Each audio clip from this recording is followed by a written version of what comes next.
My friends, I thought I would show you how I'm doing the split rail fence at my home to kind of contain our golden doodle. And so what I'm doing, I'm buying these uprights that have the holes in them from Lowe's Hardware. And this is all treated lumber, so it's all pressure treated. It should hold up pretty well. People say that it does, at least. And you can see what I've done. I've dug holes out with post hole diggers. And of course, to kind of avoid the concrete that's at the base of my house down here, I had to go back a little bit from it, but I have the post sticking through the hole there and up to the house. I will, on the back side of this, put up a mesh type wire and perhaps even put a strip of some sort down along the bottom to make sure that the wire is secure at the bottom. I'll show you this when it's totally finished, but I'm just going to show you this first part of it just to show you kind of how I've constructed it. I've dug all the holes with post hole diggers. Now, I tried to pre-dig these holes. I bought the lumber. I said, okay, well, these things are supposed to be 10 feet apart. The poles are 11, or the horizontal parts are 11 feet long. And so they overlap and stick in there. You can see how they overlap. But I can tell you, so it was a mistake. It was a mistake to pre-dig the holes because I had to go back and revise almost every hole I had. The best thing I found to do, the best practice, is to put these things in the ground, get them level, then put one so that it goes, I don't know, 2 or 3 inches. This has gone way farther than I meant for it to here. But let it go to where it comes right about here or something like that. And then put it there and lay it down on the ground and see about where it's going to come to. And really just measure out that way. That's kind of the best way to do this, and that way the pole ends up being in the right place. And you've got enough play here in these holes that you can lift these things up and slide them a little bit and get everything level and spaced properly. So I really just trying to go with a tape measure and making a hole every 10 feet, that was a mistake. It just didn't work out.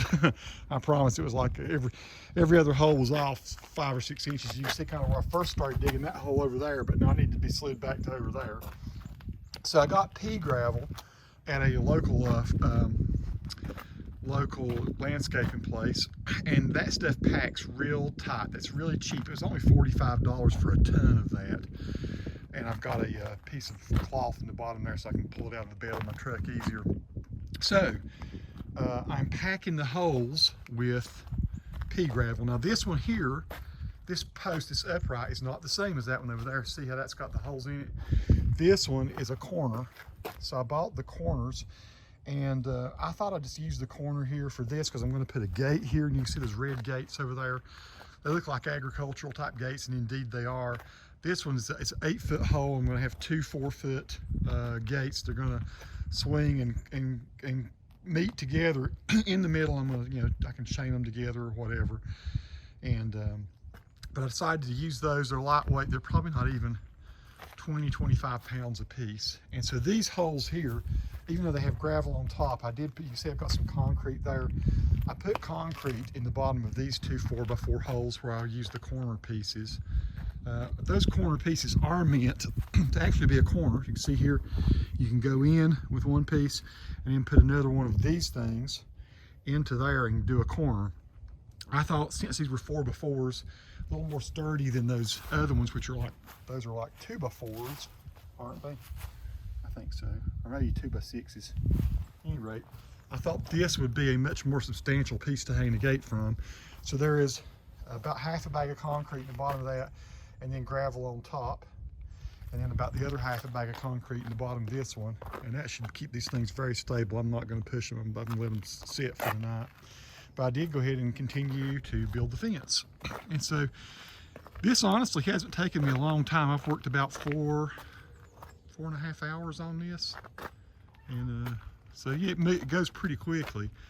And so I'm gonna go down and do about 2 more things. I go down to that corner down there where that bush is, that creeping bush on the ground. There's gonna be a corner down there. And I'll go all the way back through the woods over there. And it's gonna be a big, huge area where Hendrix can run. So I'll show you what this looks like after like I said, I probably put some sort of treated strip on the bottom, about maybe 1 inch off the ground or 2 inches off the ground, that'll run between these poles. I'm gonna see if I can't buy something like that. And then that will be an anchor for the bottom. Now my neighbor over here anchor for the wire for the bottom. My neighbor back years ago, he said his has been here for 14 years. Same kind of thing, only his had 3 holes in it. So you see how he has the wire mesh on his. This is exactly what I'm gonna do. And my dog goes over here and plays sometimes. They're real friendly with us, and let Hendrix come over and play. But you see this wire here? That's the same kind of thing that I'm gonna put in. And Hendrix does not try to jump over that or anything. He is a very athletic dog and can jump pretty high. But so I'm doing the same sort of deal here, and I will do a follow-up video. But this is all I do. I'm going here, I'm taking a level. Yeah, see I have a level over here. I'm taking post hole diggers, digging the holes. The ground is fairly soft here, but it's rocky. I'd say each hole takes me about 10 minutes, 12 minutes to dig. And so I use those post hole diggers, and I take a level, and I take a bucket of stone, 5-gallon bucket of stone, and I just pour it in the hole. And as I'm doing it, I stop, I pause a little bit at a time, and take the level to make sure that it's level in 2 different planes there. And these, like I say, they sit about 10 feet apart, and you can see how much I'm leaving coming out of each one of these. And it's very, very easy to, like I say, you don't even have to measure. You could, I guess, but I'm finding there's no reason to. Just take what I'm going to do. The next thing I'll do is I'll get one of these crossways things. I'll put it in the hole beside this one, and then I'll lay it out and see where it comes to. I'm headed down toward that post that's down there beside the creeping myrtle or whatever that stuff is on the bottom down there. And then I see where the end is going to be, and it gives me a location for where the hole will be, and then I dig the hole and put it in the ground and just keep rolling. I will say one more thing before I go. So our little neighborhood here has a standard where the fence has to look kind of like this, as at least the part that faces the road does. So you can see I'm basically emulating what my neighbor's done over there. So this is the part that faces the road. Now once it gets past the road, we can do anything we want to, really, as far as the fence goes. And so my brother, Tim, is a logger timber guy. And Tim has given me these. Well, I'm going to buy them from him. I'm going to pay him. Oh, he offered to give them to me. But these are locusts. This is really good stuff that'll last 50 years when you put it in the ground. This stuff's locusts. This lasts forever, it seems like. It won't last forever, but it lasts a long time. And so these are going to be my uprights for the woods here. So I have a line. You can't see it, but I'm going to pull a line right through there where my border is, and go through the woods and back around over that way, and join up with the house back over there in the distance.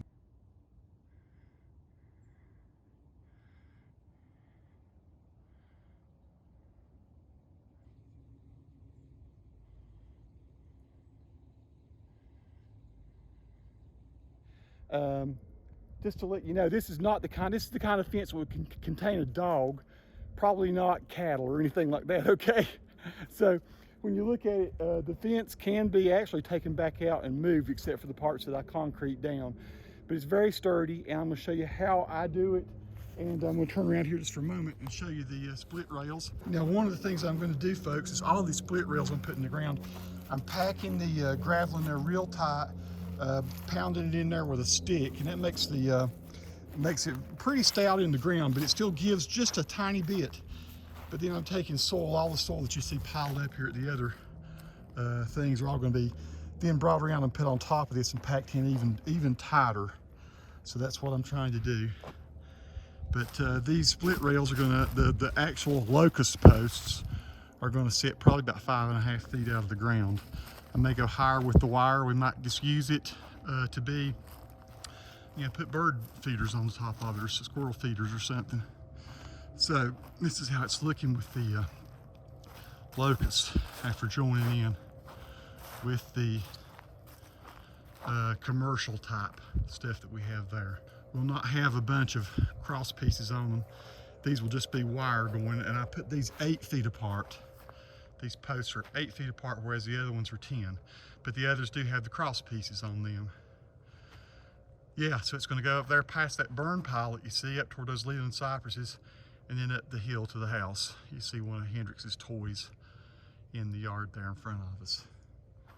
So yeah, I've almost used, I'll probably run out of those locust posts that are laying there on the ground.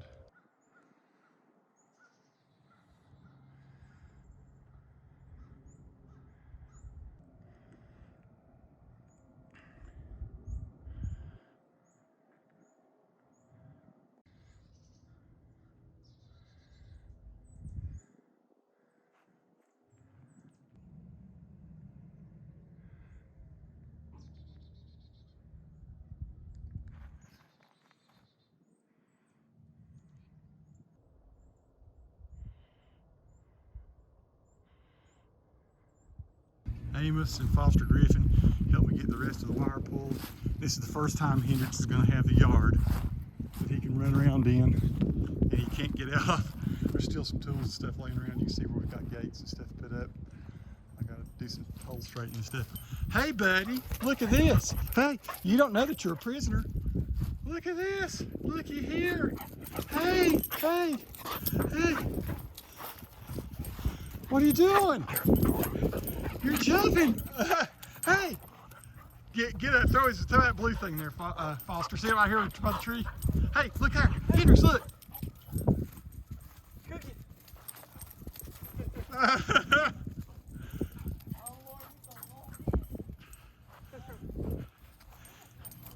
Yeah, it's cold. It got cold fast. That's Foster Griffin, who is awesome. Foster and Amos both helped me. Amos up there. You can see him off in the distance, still working on the gate. They're putting wire behind it. I made my kind of wonky gate down there. I got a green gate back up there. You can see it off in the distance too. Look up at an arrow or something so you can see it. But so the dog is fully contained now.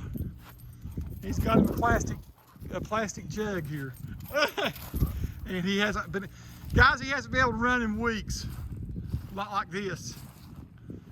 So this is awesome. Hendrix, what do you think, buddy?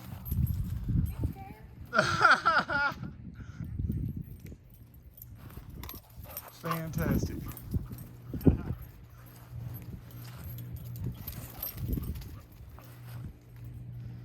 Unreal. What a job. And it was great to get Foster and Amos to help me at the end. And they're just really great at wiring up the fence and everything. Fantastic job. And yeah, the fence is maybe a little different, but it certainly works. He's not going to get out. I can pretty much guarantee that. We'll take a look at how it is. So we got the split rail element over there.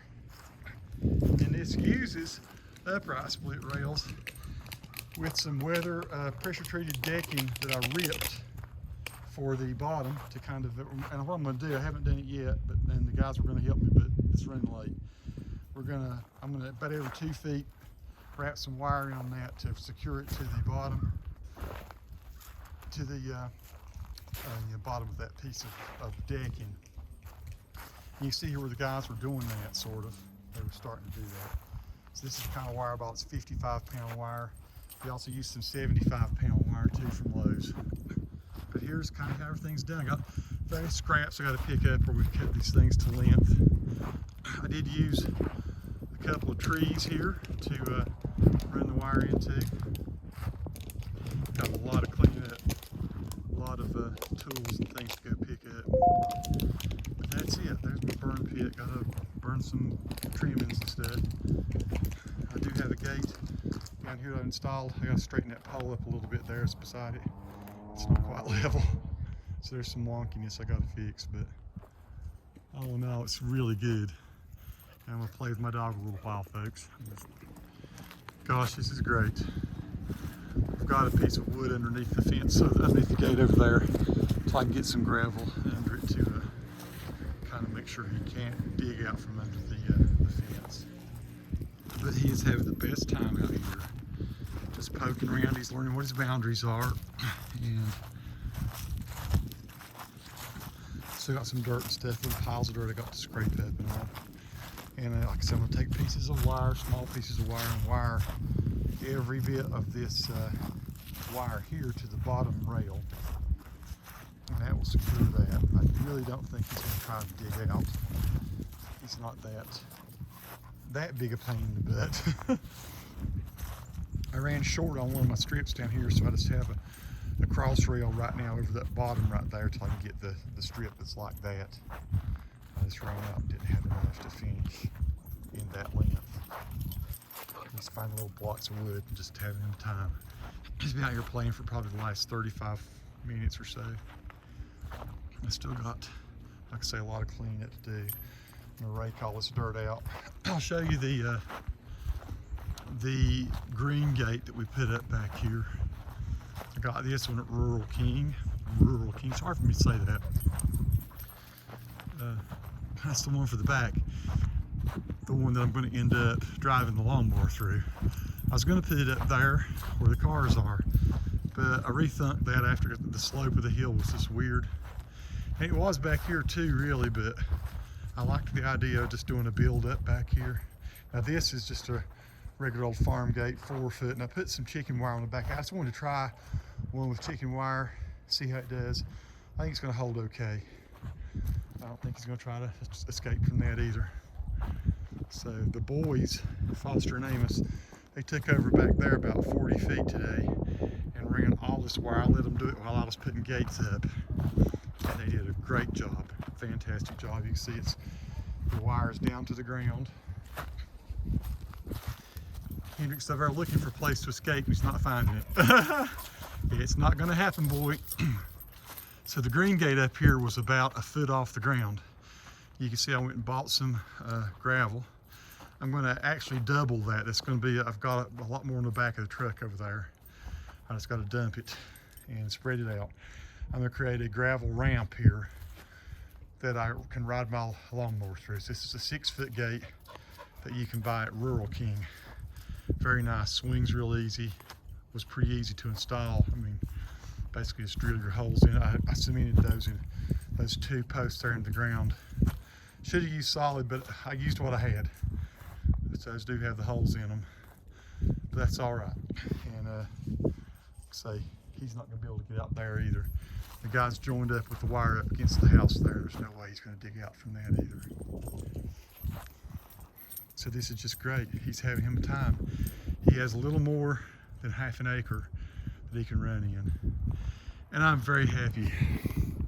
You just don't know how happy I am that this is done. Peace to all who watch. Subscribe to the channel if you like.